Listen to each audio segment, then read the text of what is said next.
Hey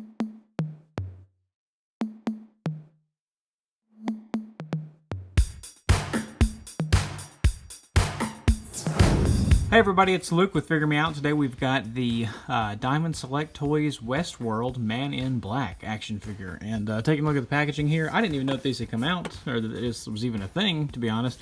Found it in Walgreens today, had to have it. So on the side we got a nice window in there. On the back you can see some of the other figures in the wave. They've got Dolores and Outlaw Dolores and Robert Ford. Those are kind of cool. Other side, same thing, a little window into the side. Got a window on the top, a lot of windows on this, and then on the bottom we've got just your standard nonsense. So let's go ahead and take this thing open and take a closer look at the Man in Black. Talking about accessories, and first off we have his hat, and that is also the last accessory. So pretty good looking hat though. It is a soft material, so you can fit it on different figures if you want to. That's pretty cool. I like that a lot. Taking a look at the figure himself. And that's a pretty good face sculpt, I gotta say. For the Man in Black, it looks really great. There's even some like scarring on his chin there, a little mark on the side of his face. Looks like he's got in a fight or something. And he's just kind of got like that older guy, not quite healing very fast look to him. Looks really great. The hair is painted pretty good. It's got a good wash on it. He's definitely got that whole bald look. That looks awesome. The paint on this figure is really, really good. The sculpt is really good. I like that a lot. There's a lot to like with this figure. There are a couple things that I don't like.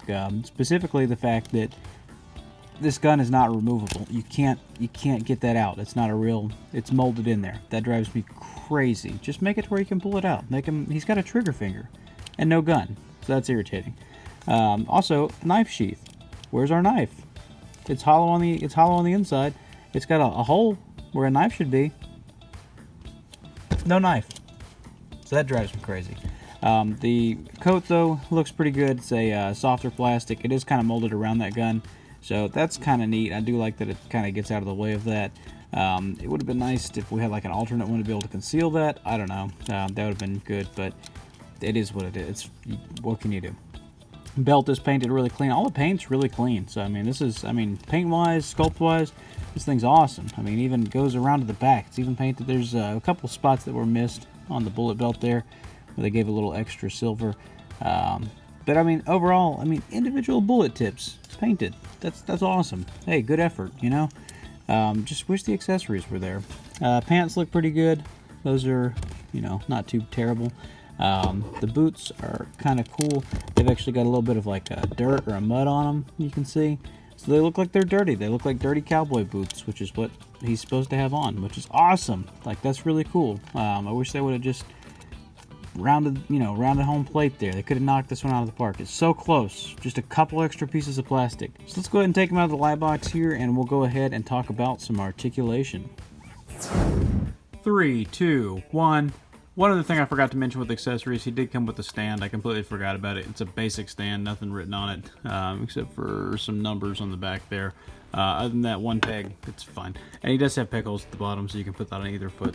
That's fine. Talking about articulation, though, this guy can look up pretty good.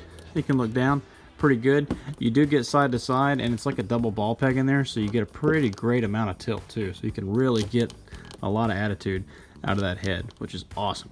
It does do a full rotation if you want it to. Arms, full rotation. They come up about that far. There's an upper bicep. Got a double jointed elbow, comes in all the way. Wrists are swiveled and they hinge down and up. Pretty good on that. I do wish that we would have gotten a up and down for this hand, even though it didn't come with a gun, so you can't really use it anyway. It would have been nice. Crunch goes forward a little bit, goes back a little bit as well, not as much back. You do get a little side to side on that, so a little pivot. I like that more companies are doing this upper. I feel like that's more of a true articulation point, so that's pretty cool. But no waist, so you got your swivel up there at the top, which is, it's fine. It's there. Hips go out really far, so that's awesome. They kick forward, kinda, not too bad. Kick back, not very much at all. There is an upper thigh swivel. McFarlane, take note, because they've got the same style hips as the McFarlane toys. Take note, upper thigh swivel. It's great, it's needed, it helps with articulation, it's fantastic. It's great. 10 out of 10 on that. Knees come in all the way, pretty great. So the ankles, you have to get them over the pants if you want to really get that crazy articulation with it. So what I do is turn it kind of to the side, and then you do get pretty good ankle movement there. Boom. Yeah, so you can see. If you get over the pants, they go all the way down and can completely point his toe, so that's pretty cool.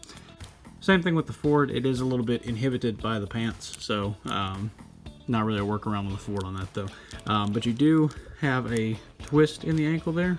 So it does twist, and there's a forward-facing pin for rocker. So you get that really good solid ankle joint. He's very easy to stand because of that. For a size comparison, here he is next to a few other figures. We've got the Sunfire body, the Bucky Cap body from Marvel Legends. We've got Jyn Erso from Rogue One, and we've got the Hyperion body over there. And he's definitely a taller scale. He's a 7-inch scale. You can see that because he towers over pretty much everybody else. But it looks good. For a size comparison across a few different line series, next to the Master Spider-Man, the Star Wars Black Series Padawan, Obi-Wan Kenobi, the McFarlane Fortnite Skull Trooper, and Mezco 1/12 Collective Iron Man. And he definitely reminds me the most of these McFarlane figures. If you're familiar with the Fortnite figures, he's kind of along that same sort of articulation scheme. Here he is compared to a few other figures. We've got the Harry Potter from the McFarlane Toys, the SH Figure Arts Iron Man, and you can see he towers over the figure arts, and he's actually pretty in scale with the Harry there, although Harry's got kind of a big head. We've got the Noir Spider-Man, and one question I had was, does this hat fit Noir Spider-Man? And boom, if you want to have an Into the Spider-Verse Noir Spider-Man hat, this isn't a bad figure to buy for that. Also, we've got the McFarlane Toys Night King there as well. Finally, since this is a Diamond Select figure, we couldn't end this review without comparing him to the best Diamond Select figure that has ever been made, which is the Marvel Select Diamond Select Juggernaut. And you can see Juggernaut has still got it. So that's him. What'd you guys think? Hit like, hit subscribe, let me know down in the comments below. Personally, I really enjoy this figure. I hate that he didn't come with any real accessories. I mean, the hat, you can count that. The stand, you can't. I don't really count that. I wish you would, like, if you could just remove the gun, and if he came with the machete, that'd be enough. I looked at the original solicitations for this, and they actually had the gun, the machete, and they had the scalp that he had cut off from one of the robots in Westworld. Spoiler if you haven't seen it, there's robots in Westworld. But you know, it just, and I wish that we would have had something. If we would have had something, just the gun being removable, I can forgive even the knife sheath. Just don't give us that. Why would you tease us with this awesome knife sheath and paint it and all that, and just no knife? So I may have to try and find one, steal one from a what are those? The Walking Dead figures. Those are pretty cheap now, so I may have to go try and find one of those. I think I've got one lying around somewhere. We'll see. But anyways, what did you guys think? Hit like, hit subscribe, leave a comment down below, let me know. Check me out over on Instagram, Luke_figuremeout at Instagram.com, as always. And we're going to have some pictures of this guy up there as well. And until we meet again, happy collecting.